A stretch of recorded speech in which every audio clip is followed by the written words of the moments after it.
initiative ouverte à tous les champs de réflexion et d'action.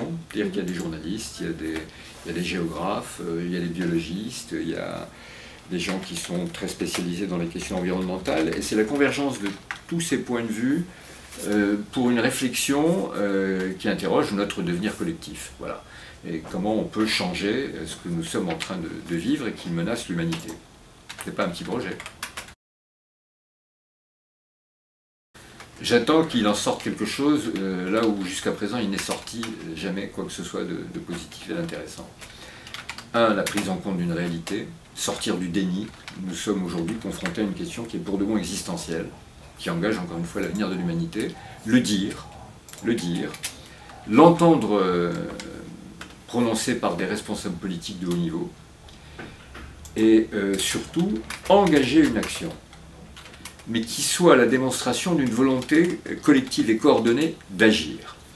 Alors, quelle action ça? Ce sont les politiques qui en décideront en fonction des moyens qui sont prêts à engager, mais réduction carbone massive, mise en place d'outils technologiques qui modifieraient nos sources, nos moyens de production, enfin, qu'importe, une action. Ça, vraiment, il faut qu'il se passe au Bourget quelque chose de cette importance-là. Sincèrement, je ne crois pas. Je ne crois pas. Je crois que les solutions sont ailleurs, je crois qu'elles sont dans les énergies alternatives. Je crois que ces énergies alternatives portent, et d'autres le disent mieux que moi, un projet qui dépasse l'enjeu environnemental, mais qui est un projet qui interroge le fonctionnement même de l'économie. Cette fameuse économie circulaire et plus redistributive passera aussi par des moyens, des types d'énergie différents. Le nucléaire étant un aspect de la question, mais sûrement pas la réponse. Ça, je n'y crois pas un instant.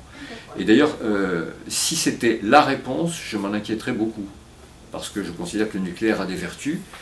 Encore une fois, elles sont importantes dans le champ de la médecine, dans le champ de la recherche, et qu'on ne peut pas minoriser le rôle que tient le nucléaire dans notre société. Mais il a aussi énormément d'inconvénients, et il est porteur de très grands dangers. Et qu'il ne faut pas non plus passer à côté de ces dangers, notamment la question des déchets, du retraitement, du stockage, de la durée de vie de ces déchets, donc de la transmission aux générations futures.